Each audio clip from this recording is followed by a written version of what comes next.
సాక్షిలో షర్మిలపై సంచలన కథనాలు వస్తున్న నేపథ్యంలో ఇక వైఎస్ఆర్సీపీకి షర్మిల రాజకీయ శత్రువేనా? భారతీయ ఆదేశాలతో ఒక్క రోజులో సీనంతా మారిపోయిందా అంటే అవుననే సమాధానం ఇస్తున్నారు కొంతమంది రాజకీయ విశ్లేషకులు. ఇక ఇదే అంశానికి సంబంధించి మనతో మాట్లాడేందుకు ప్రముఖ రాజకీయ విశ్లేషకులు అంకమరావు గారు మనతో ఉన్నారు. ఆయనతో మాట్లాడదాం. సార్ నమస్తే. సార్ నమస్తే కృష్ణ గారు.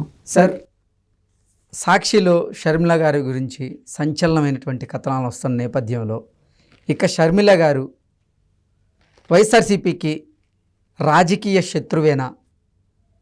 వైఎస్ భారతిరెడ్డి ఆదేశాలతో ఒక్క రోజులో సీన్ మొత్తం మారిపోయిందా? అందుకే సాక్షిలో షర్మిల గురించి సంచలనమైనటువంటి కథనాలు వస్తున్నాయా అంటే ఏం చెప్తారు సార్? అంటే షర్మిల గారు కాంగ్రెస్ గూటికి చేరకూడదని, అలాగే ఆంధ్ర రాష్ట్రంలో బాధ్యతలు తీసుకోకూడదనే ఆలోచన వాళ్ళకు ఉండటం కూడా సహజమే. ఎందుకంటే నష్టపోయేది వాళ్లే కాబట్టి, వైఎస్ఆర్సీపీ పార్టీ వాళ్లే కాబట్టి నిస్సందేహంగా నష్టపోతారు. అందుట్లో ఎలాంటి సందేహం కూడా లేదు.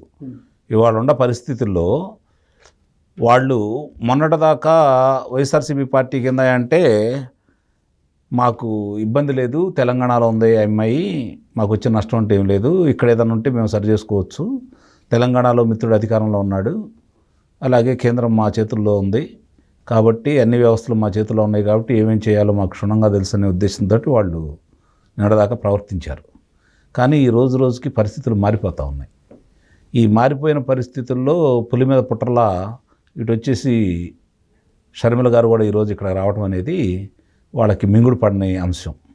దీని తోడు ఇక్కడ మీరు గమనించుకోవాల్సింది ఏంటంటే, షర్మిల గారి వల్లే భయపడుతున్నారా, రాజకీయ ఎత్తుగడలో ప్రతిపక్షం ఎత్తున ఎత్తులకు భయపడుతున్నారంటే ప్రతిపక్షాన్ని చూసి భయపడుతున్నారు వీళ్ళు. ముందుగా ఎప్పుడూ లేనిది లోకేష్ బాబుకి షర్మిల మరి నూతన సంవత్సర శుభాకాంక్షలు లేకపోతే క్రిస్మస్ కేకులు ఇవన్నీ పంపించడం అనేది ఒకంత ఆశ్చర్యానికి లోని అంశాలే కదా. కాబట్టి ఇక్కడ వీళ్ళకందరికీ అర్థం కాని విషయాలు ఏంటంటే, అంటే కృష్ణ గారు మీతో పంచుకోవాలంటే, వాస్తవంగా ఇప్పుడు జరుగుతున్న ఈ చదరంగంలో అసలు చదరంగం ఎత్తులేస్తుంది ఎవరని మీరు భావిస్తున్నారు చెప్పండి?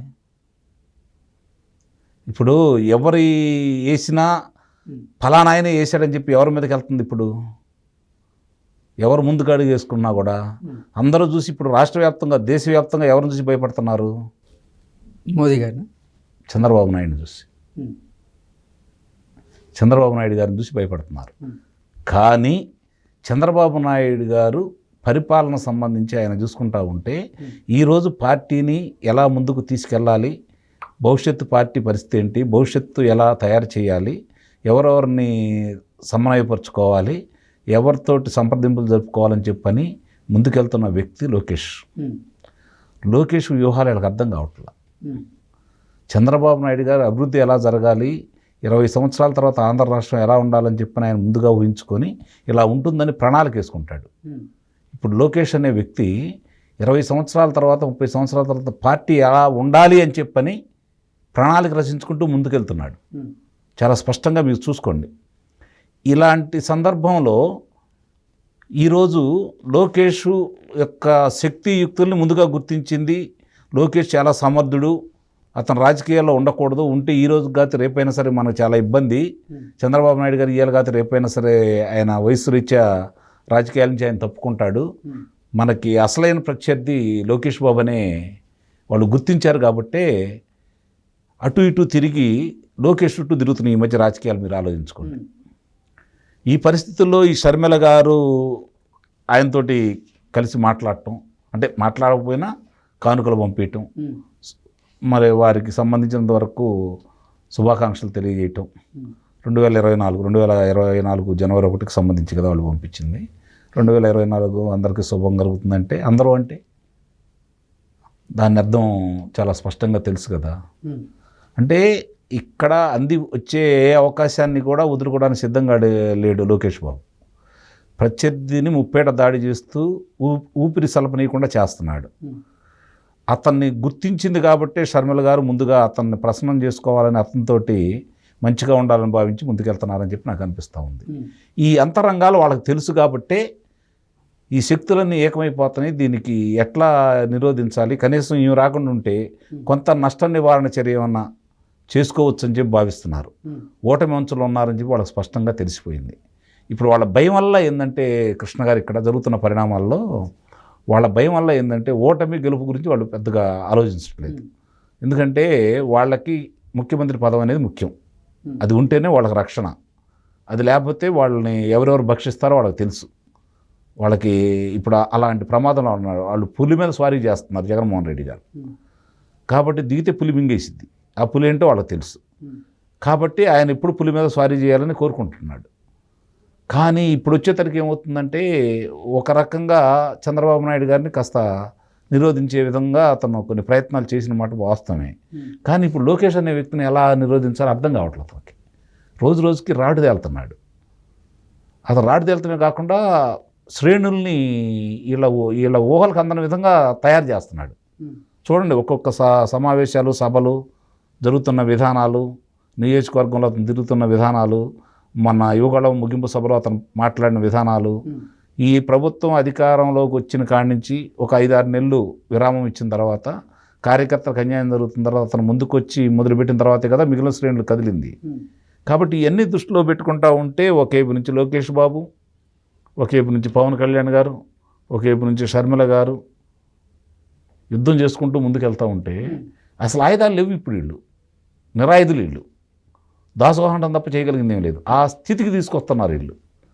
కాబట్టి ఇక్కడ జరుగుతున్న పరిణామాలన్నీ చూసుకుంటూ ఉంటే వీళ్ళు ఇప్పుడు చాలామంది కూడా కొన్ని మాధ్యమాల్లో కావచ్చు, రాజకీయ విశ్లేషకులు కావచ్చు, కొన్ని మాటలు వినిపిస్తూ ఉన్నాయి.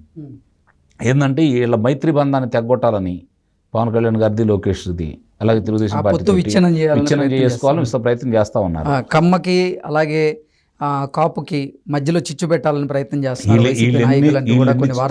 వీళ్ళు ఎన్ని చేసినా కూడా అక్కడ ఇప్పుడు ఎక్కడ నెగ్గాలో కాదు, ఎక్కడ తగ్గాలో తెలిసిన వ్యక్తి కూడా లోకేష్ బాబు, అట్లాగే పవన్ కళ్యాణ్ గారు.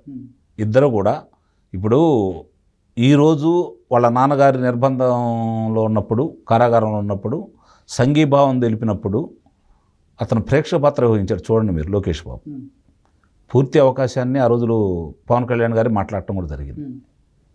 ఆ తర్వాత బయలుదేరిన సందర్భాలు ఎక్కడైనా సరే ఆ మైత్రి బంధాన్ని ఇంకొంచెం కొనసాగించే విధంగా లోకేష్ బాబు గతానికి భిన్నంగా నా అన్న పవన్ కళ్యాణ్ అనే మాట తరచుగా తన శ్రేణుల దగ్గర కూడా మాట్లాడుతూ ఆయన గౌరవాన్ని పెంచుకుంటానే వస్తున్నాడు.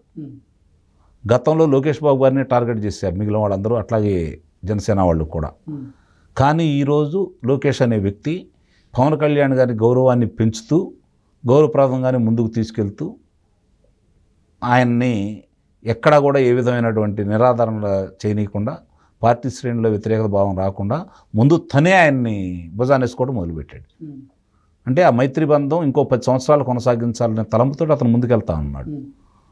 అంటే ఇట్లాంటి వ్యూహాలు వీళ్ళు పన్నుతూ ఉంటే దానికి కారకుడు లోకేష్ అనేది మనకు అర్థమైపోతూ ఉంది కదా.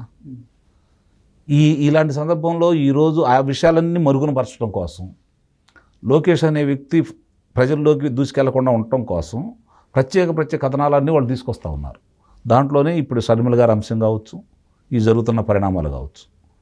ఇప్పుడు నిస్సందేహంగా శత్రువు మిత్రుడు, అందుట్లో ఎలాంటి సందేహం కూడా లేదు. ఏ ఒక్క అవకాశాన్ని కూడా శత్రువుని నిరోధించడం కోసం, లేకపోతే శత్రువు మీద విజయం సాధించడం కోసం అందిపుచ్చిన అవకాశాలన్నీ అవతల వ్యక్తులు అందుకుంటూ ఉంటారు. ఈరోజు షర్మిల అనే వ్యక్తి కనుక బయలుదేరితే రాజశేఖర రెడ్డి గారి అమ్మాయిగా, రాజశేఖర రెడ్డి గారి కొడుకు కాబట్టే కదా ఇతనికి జగన్మోహన్ రెడ్డి గారికి ప్రజల బ్రహ్మరథం బట్టి ఆయన అంటే వచ్చింది. ఇప్పుడు రాజన్న రాజ్యం లేదనేది రేపు పొద్దున రాజన్న బిడ్డ బజార్కి వచ్చి మాట్లాడుతూ ఉంటే ఒకసారి ఊహించండి వాళ్ళ ముఖ చిత్రాలు ఎలా తయారవుతాయో. ఇప్పుడు కూడా అలానే కదా. అంటే షర్మిల గారు వైఎస్ఆర్టీపీని కాంగ్రెస్ పార్టీలో విలీనం చేసిన నేపథ్యంలో ఏపీ కాంగ్రెస్ బాధ్యతలో ఆవిడ చేపట్టే అవకాశం ఉందని, ఏఐసిసి ప్రధాన కార్యదర్శికి కూడా ఆవిడ బాధ్యతలు చేపట్టబోతున్నారంటూ కూడా ఒక వార్త బయటకు వచ్చిన నేపథ్యంలో ఇక మీదట రానున్న ఎన్నికల్లో వైఎస్ షర్మిల గారు వైఎస్ జగన్మోహన్ రెడ్డిని ప్రత్యక్షంగా విమర్శించేటువంటి అవకాశం ఉంటుందా? నిస్సందేహంగా ఉంటుంది, ఉండిద్దనే భావిస్తున్నాం. ఉంటేనే ఆమె యొక్క రాజకీయ భవిష్యత్తు ఉంటుంది. లేకపోతే అన్నాచెల్లెలు ఇద్దరని చెప్పి గతంలో మన ఇద్దరు మాట్లాడాము చాలా సందర్భాల్లో కూడా. ఇప్పటికీ నేను నమ్మట్లేదు. కుటుంబ పరంగా చూసుకుంటూ ఉంటే వాళ్ళ విభేదాలు ఉన్నాయి, పార్టీ పరంగా చూసుకుంటూ ఉంటే నిస్సందేహంగా మరి మొన్న వాళ్ళ మరి అన్నగారిగా భావించినటువంటి కేసీఆర్ గారికి వ్యతిరేకంగానే పోరాడింది కదా. అంటే అక్కడ అన్నగారితో కలిసి అయితే ప్రయాణం చేయలేదు కదా. కాబట్టి ఆమె వైరం ఏంటి, ఆస్తుల వల్ల అంటే ఆంధ్ర రాష్ట్రంలో ఉండి లేకపోతే జగన్మోహన్ రెడ్డి గారి మీద పోరాటం చేయాలి. కానీ తెలంగాణలో వచ్చింది కాబట్టి కొంచెం అనుమానపడాల్సి వస్తూ ఉంది. కానీ ఇప్పుడు తెగించి మరి ఆమె కాంగ్రెస్ పార్టీలోకి వెళ్ళిన తర్వాత ఆమె మీద మళ్ళీ అబండాలు వేయాల్సిన అవసరం లేదు. ఆమె గురించి మనం ఎక్కువగా ప్రస్తావించాల్సిన అవసరం కూడా లేదు. రేపు ఆ బాధ్యతలు తీసుకున్న తర్వాత తొలిసారిగా మాట్లాడే విధానాలను బట్టి మనం ఆ ప్రస్థానం ఎలా సాగబోతుంది అనేది ఒక అవగాహన రావచ్చు. అప్పటి వరకు వీళ్ళ కంట్లో నలుసాయి నిస్సందేహంగా. అందుకే ఆవిడ గురించి ప్రత్యేకమైనటువంటి సంచలనమైనటువంటి కథనాలు. నిస్సందేహం. Okay sir, thank you so much.